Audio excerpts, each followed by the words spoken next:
Hello दोस्तों, welcome to medicine knowledge point. दोस्तों, आज हम जानेंगे हेमोप्टाइसिस के बारे में। हेमोप्टाइसिस क्या होता है, क्या इसके साइन एंड सिम्टम्स होते हैं, क्या इसके कॉजेज़ होते हैं, और वीडियो के अंत में हम जानेंगे इसका एलोपैथिक ट्रीटमेंट क्या होता है। अगर किसी व्यक्ति को हेमोप्टाइसिस की कंडीशन हो जाती है तो उसको क्या एलोपैथिक ट्रीटमेंट दिया जा सकता है जिससे व्यक्ति ठीक हो जाए। दोस्तों, ये वीडियो नॉर्मली मेडिकल स्टूडेंट के लिए बनाई गई है। कोई भी आम आदमी किसी भी दवा का इस्तेमाल करने से पहले एक बार डॉक्टर से ज़रूर कंसल्टेशन करे। बात करते हैं इसके बारे में। हेमोप्टाइसिस उस कंडीशन को कहा जाता है जब किसी व्यक्ति में लार्ज अमाउंट में या स्मॉल अमाउंट में उसके बलगम के साथ, खांसी के दौरान बलगम के साथ ब्लड आए। मतलब कि यदि कोई व्यक्ति खांसता है और बलगम के साथ अगर खून के धब्बे या छींटे इस तरह की कोई कंडीशन होती है तो उस कंडीशन को हेमोप्टाइसिस कहा जाता है। What is the cause? अब जानते हैं इसके कॉजेज़ के बारे में, क्या क्या कारण हो सकते हैं हेमोप्टाइसिस के। दोस्तों, अगर इसके कारण की बात की जाए तो इंडिया में अगर ज़्यादातर देखा जाता है ये ट्यूबरकुलोसिस की वजह से हेमोप्टाइसिस की कंडीशन हो सकती है। इसके अलावा एक्यूट या क्रोनिक ब्रोंकाइटिस की वजह से, निमोनिया की वजह से कंडीशन हो सकती है, या किसी वजह से कोई व्यक्ति ज़्यादा ब्लड थिनर टैबलेट का इस्तेमाल कर सकता है, उस वजह से जो है हेमोप्टाइसिस की दिक्कत आ सकती है।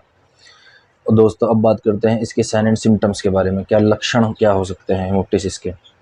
दोस्तों, इसका पहला लक्षण तो यही है कि व्यक्ति में जब भी वो खांसेगा, खांसने के दौरान उसके बलगम के साथ जो है खून आएगा। व्यक्ति के चेस्ट में पेन हो सकता है, व्यक्ति का वजन भी कम हो सकता है, और जो है रात के समय उसको व्यक्ति को ज़्यादा पसीना आ सकता है, फीवर आ सकता है।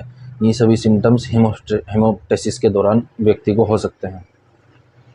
अब बात करते हैं इसके ट्रीटमेंट के बारे में कि भाई अगर किसी व्यक्ति को हेमोप्टाइसिस हो जाता है तो उसको क्या ट्रीटमेंट दिया जा सकता है। सबसे पहले इसमें जो है इथामसाइलेट 500 mg की टैबलेट, जो कि ब्लड को रोकने के लिए टैबलेट का इस्तेमाल कराया जा सकता है। इथामसाइलेट टैबलेट 500 mg की 3 दिन तक सुबह शाम, या फिर इसकी जगह ट्रेनेक्सेमिक एसिड टैबलेट 500 mg की सुबह शाम खाना खाने के बाद। इन दोनों में से कोई भी एक टैबलेट का इस्तेमाल 3 दिन तक कराया जाएगा। इसके बाद कोई भी, क्योंकि जब किसी व्यक्ति को हेमोप्टाइसिस होता है तो उसकी चेस्ट में एक तरीके से जब ब्लड आता है जो है एक तरीके से लंग्स में इंजरी भी हो सकती है, और उस इंजरी को हील करने के लिए विटामिन सी टैबलेट या कोई भी मल्टीविटामिन, आप कोई भी मल्टीविटामिन टैबलेट या कैप्सूल का इस्तेमाल कर सकते हैं 3 दिन तक सुबह शाम। हेमोप्टाइसिस के दौरान व्यक्ति को खांसी भी होती है, तो खांसी के लिए आप कोई अच्छा सा कफ सिरप का इस्तेमाल कर सकते हैं, जिसमें डेक्स्ट्रोमेथोर्फेन, क्लोरामफेनिरामाइन और फिनाइलेफ्रिन तीनों कंपोजिशन वाली किसी भी एक कफ सिरप का इस्तेमाल आप कर सकते हैं 5 ml TDS सुबह, दोपहर, शाम गुनगुने पानी के साथ।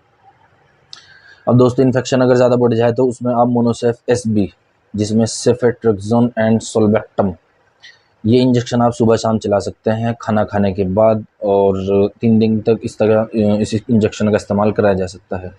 इसके अलावा दोस्तों, कैल्शियम ग्लूकोनेट इंजेक्शन का भी इस्तेमाल किया जा सकता है। हेमोप्टाइसिस में इसके भी बेहतरीन रिजल्ट देखे जा सकते हैं। जब व्यक्ति को हेमोप्टाइसिस होता है तो दोस्तों उस कंडीशन में उसके और भी अदर सिम्टम्स हो सकते हैं, जैसे व्यक्ति को फीवर भी आ सकता है हेमोप्टाइसिस के दौरान।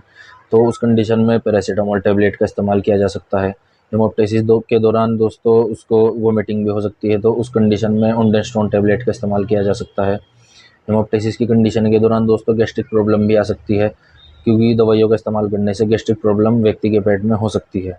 तो उस कंडीशन में एसिलोक 150 या फिर किसी अदर DSR वगैरह का कैप्सूल का इस्तेमाल किया जा सकता है। दोस्तों, अब बात करते हैं इसके डायग्नोसिस की कि कैसे डॉक्टर द्वारा हेमोप्टाइसिस को डायग्नोसिस किया जा सकता है। जब आपका पल्मोनोलॉजिस्ट होता है तो दोस्तों पहले तो आपका एक्सरे कराया जाता है।